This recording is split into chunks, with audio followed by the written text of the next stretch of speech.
Hello friends, welcome to our channel board exam guidance. এই ভিডিওতে উচ্চ মাধ্যমিক 2022-এর প্রশ্নবিচিত্রা বই থেকে ইংরেজি সাবজেক্টের 3 কোশ্চেন্স প্রোস থেকে যে গ্রামারের সাজেশনসগুলো দেওয়া আছে ডু অ্যাজ ডিরেক্টেড, সেগুলো এই ভিডিওতে হচ্ছে 23 নম্বর কোশ্চেন থেকে যে বাকি কোশ্চেনগুলো সেগুলো সলভ করবে। এর আগের ভিডিওতে হচ্ছে পার্ট 1-এ 1 থেকে 22 নম্বর কোশ্চেনগুলো সলভ করা হয়ে গেছে। তোমরা যদি সেই ভিডিওটি দেখে না থাকো তাহলে প্লেলিস্টে ডেসক্রিপশন বক্সে সেই ভিডিওর লিঙ্কটি পেয়ে যাবে। চলো আজকের ভিডিওটি শুরু করা যাক। কোশ্চেন নম্বর 23 বলা হয়েছে there is only one time that is most important, change to comparative degree. তাহলে এটিকে আমরা হচ্ছে কম্পারেটিভ ডিগ্রিতে চেঞ্জ করলে এভাবে করতে পারি, there is only one time that is more important. এখানে হচ্ছে চেঞ্জ করতে হবে that is more important than others, অথবা আদার টাইম দেন, অথবা any time, important than others, অথবা than other time than any time.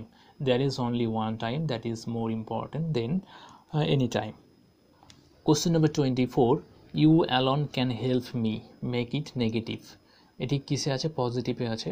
এটিকে বলা হয়েছে নেগেটিভ, এমনভাবে বলতে হবে যাতে মিনিং না চেঞ্জ হয়, সেভাবে এটিকে নেগেটিভ করতে হবে। You alone can help me, তুমি শুধু আমাকে সাহায্য করতে পারো। তাহলে এটিকে আমরা যদি নেগেটিভ করে বলি তাহলে আমরা বলতে পারবো যে শুধু তুমি, কেউ পারবে না, শুধু তুমি হেল্প করতে পারবে।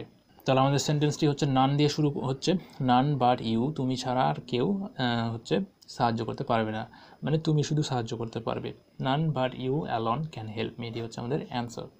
Question number 25, others declared that it was impossible to decide. Declared নিচে হচ্ছে আন্ডারলাইন আছে, rewrite using noun form of the underline word. এখানে কি আছে? ভার্ব ফর্মে আছে ডিক্লেয়ার্ড, এটির নাউন ফর্ম হচ্ছে ডিক্লারেশন। ভার্ব থেকে নাউন হবে, তার মানে কি ভার্বের জায়গায় আরেকটি নতুন ভার্ব নিয়ে আসতে হবে। তাহলে আমরা এইভাবে করতে পারি, আদার্স গেভ ডিক্লারেশনস, ঘোষণা দিল, ঘোষণা করলো, others gave declaration that it was impossible to decide. গেভের জায়গায় আমরা অন্য ভার্ব নিয়ে আসতে পারি, made. Question number 26, the tsar approached him and said, for the last time I pray you to answer my questions, wise man. Change into indirect speech, narration change. এখানে একটা অনুরোধ টাইপের কিছু বোঝাচ্ছে, প্রে প্রার্থনা করছে মানে অনুরোধ করছে। তাহলে অ্যান্সারটি আমরা এইভাবে করতে পারি, the tsar approached and requested হিমটাকে wise man, that for the last time he pressed him to answer his questions. Question number 27 বলা হয়েছে they all answered his questions differently, এটি হচ্ছে ভয়েস চেঞ্জ। তাহলে এখানে দে হচ্ছে সাবজেক্ট, দে অল হচ্ছে subject, verb হচ্ছে অ্যান্সার্ড, অবজেক্ট কি অ্যান্সার করছে হিজ কোশ্চেন্স, এটা হচ্ছে অবজেক্ট, আর ডিফারেন্টলি হচ্ছে এখানে অ্যাডভার্ব। তাহলে এটিকে প্যাসিভে চেঞ্জ করার জন্য অবজেক্টটি সাবজেক্ট হয়ে যাবে, প্রথমে চলে আসবে হিজ কোশ্চেন্স হচ্ছে এখানে হচ্ছে প্লুরাল নাম্বার। তাহলে কি হবে? ওয়াচ ওয়ারের মধ্যে ওয়ার বসবে, হিজ কোশ্চেন্স ওয়ার, তারপর মেন ভাবে থার্ড ফর্ম অ্যান্সার্ড, অ্যাডভার্ব চলে আসবে ডিফারেন্টলি, লাস্টে বাই দিয়ে সাবজেক্ট যেটা ছিল বসে যাবে দেম অল, দে থাকলে দেম হয়ে যায়, his questions were answer differently by them, এটি হচ্ছে আমাদের ভয়েস চেঞ্জ। কোশ্চেন নাম্বার 28 বলা হয়েছে he was the most important man, এটি কোন ডিগ্রিতে আছে? সুপারলেটিভ ডিগ্রিতে আছে। তাহলে বলা হয়েছে rewrite using the underlined word as noun, degree change করতে বলা হয়নি, কিন্তু বলা হয়েছে নাউন করতে বলা হয়েছে। এটি হচ্ছে অ্যাডজেক্টিভ থেকে নাউন, এটি অ্যাডজেক্টিভে আছে ইম্পর্ট্যান্ট থেকে বলা হয়েছে নাউন করে তারপরে সেন্টেন্সটিকে লিখতে হবে। ইম্পর্ট্যান্টের নাউন ফর্ম হচ্ছে ইম্পর্টেন্স, নাউন চেঞ্জ করলে সাধারণত ডিগ্রিও চেঞ্জ হয়ে যাবে। তাহলে অ্যান্সারটি হচ্ছে he was the man of more importance, এটি হচ্ছে answer, he was the man of more importance. Question number 29, when at last the blood ceased flowing, the man revived and asked for something to drink. Split into simple sentences, এই সেন্টেন্সটিকে simple সেন্টেন্সে ভাঙতে হবে। তাহলে এটিকে আমরা যদি simple সেন্টেন্সে split করি তাহলে 3টে সেন্টেন্স আমাদের হবে। 1 নম্বর সেন্টেন্সটি হবে at last the blood ceased flowing, full stop. 2 number the man revived. 3 number হবে he asked for something to drink. Question number 30, it was impossible to decide beforehand the right time for every action. Change into কি বলেছে into negative sentence.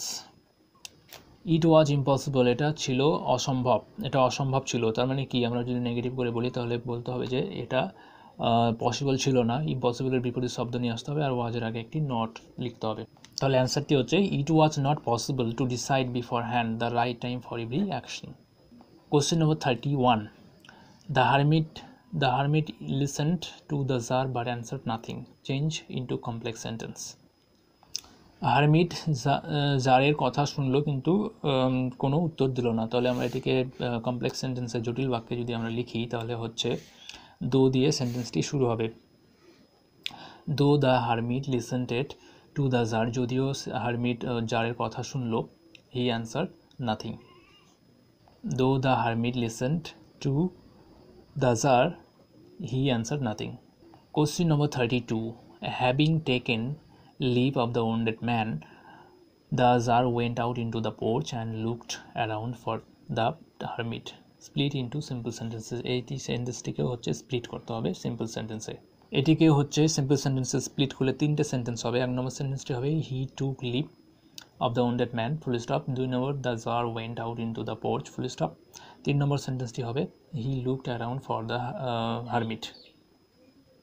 Question number 33 বলা হয়েছে all the answers being different, comma the jar agreed with none of them, turn into a complex sentence. সমস্ত হচ্ছে answer উত্তরগুলো different আলাদা হওয়ায় কারোর সঙ্গে জার হচ্ছে রাজি হলো না। এটিকে খুব সহজেই আমরা বিকজ দিয়ে কমপ্লেক্স সেন্টেন্স করতে পারি। The tsar agreed with none of them, the tsar কারোর সঙ্গে রাজি হলো না কারণ because all the answers were different, full stop. Question number 34. All the answers being different, ডিফারেন্টের হচ্ছে underlined, comma the tsar agreed with none of them, rewrite using verb form of the underlined word. এখানে হচ্ছে adjective ফর্মে আছে, এটির verb form করতে হবে। তাহলে আমরা এটির অ্যান্সারটি হচ্ছে এভাবে করতে পারি, the tsar agreed with none of them because all the answers differed. এটি হচ্ছে ভার্ব ফর্ম, ডিফারেন্টের verb form differ. Question number 35. The tsar said let me take the spade and walk a while for you, change the narration, mode of narration. তাহলে এটি কী হবে, suggest বোঝাচ্ছে। The tsar suggested, তারপর to দিয়ে সেন্টেন্সটি যুক্ত হবে। The tsar suggested to let him take the spade and walk a while for him. Question number 36. One should always do what was most needful, change into simple sentence. One should always do what was most needful. তাহলে আমরা এই simple সেন্টেন্সে যদি এটা করতে হয় তাহলে most নিডফুলটাকে adjective করতে হবে। One should always do the most needful, এখানে ব্যাকেটের থিং লিখে দেওয়া হয়েছে সেন্টেন্সটি সম্পূর্ণ করার জন্য। One should always do the most needful thing. Question number 37.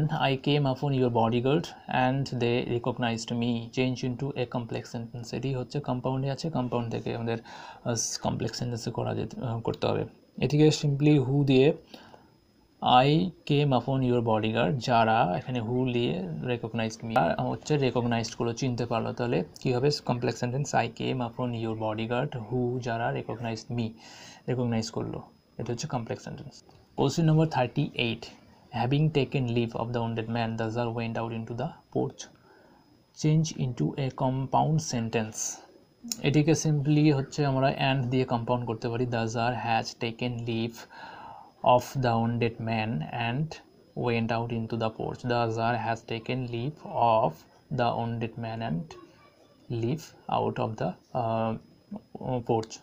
Question number 39. The jar agreed with none of them, change into an affirmative sentence. এটি negative আছে, negative থেকে না বাচক থেকে হ্যাঁ বাচক করতে হবে।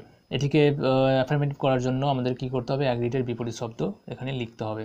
তাহলে অ্যান্সারটি হচ্ছে the tsar disagreed with all of them, the tsar disagreed with all of them. Question number 40. It was impossible to decide beforehand the right time for every action, change into an interrogative sentence. এটি বর্ণনামূলক, লাস্টে full stop আছে, এটি বলা হয়েছে জিজ্ঞাসামূলক বাক্যে change করতে হবে। তাহলে অ্যাসার্টিভ সেন্টেন্সই কিসে ছিল, পজিটিভে ছিল, তাহলে আমাদের এটিকে যদি আমরা ইন্টারোগেটিভ করি তাহলে নেগেটিভ হয়ে যাবে সেন্টেন্সটি। Was it not impossible to decide beforehand the right time of every action, লাস্টে জিজ্ঞাসা চিহ্ন। Question number 41. You would have repented of not having stayed with me, use adjective form of repented. রিপেন্টেন্টের এখানে হচ্ছে verb ফর্মে আছে, verb থেকে adjective করতে হবে এবং সেন্টেন্সটিকে লিখতে হবে। অ্যাডজেক্টিভ ফর্ম হচ্ছে রিপেন্টেন্ট, REPENTANT। তাহলে আমরা সেন্টেন্সটিকে এভাবে লিখতে পারি, you would have been repentant, REPENTANT, of not having stayed with me, full stop. Question number 42. I should have blamed to death, I should have bled to death had you not dressed my aunt turn into an affirmative sentence. Negative থেকে affirmative. এখানে ড্রেসের বিপরীত শব্দ আনড্রেসড আমরা এখানে লিখতে পারি I should have bled to death had you undressed my aunt. Full stop. Question number 43 বলা হয়েছে the jar stopped and repeated his questions. Use adverb form of repeated এখানে হচ্ছে ভার্ব হিসেবে আছে, এটিকে অ্যাডভার্ব করে লিখতে হবে। তাহলে রিপিটেডের ভার্ব ফর্ম হচ্ছে রিপিটেডলি অ্যাডভার্ব ফর্ম। তাহলে আমরা এভাবে লিখতে পারি the czar stopped and asked his questions repeatedly. যেহেতু ভার্ব থেকে অ্যাডভার্ব হয়ে যাচ্ছে সেজন্য আরেকটি আমাদের নতুন ভার্ব নিয়ে আসতে হবে asked. The czar stopped and asked his questions repeatedly. Last হচ্ছে কোশ্চেন, 3 কোশ্চেনের গ্রামারের লাস্ট কোশ্চেন হচ্ছে forgive me said the bearded man, change the mode of narration change. তাহলে অ্যান্সারটি হচ্ছে দ্য বিয়ার্ডেড ম্যান কী করছে, রিকোয়েস্ট করছে বা প্রার্থনা করছে। The bearded man requested to forgive him, requested to দিয়ে যুক্ত হয়ে যাবে কোটেশনের মধ্যে যে লাইনটি আছে, the bearded man requested to forgive him. Full stop.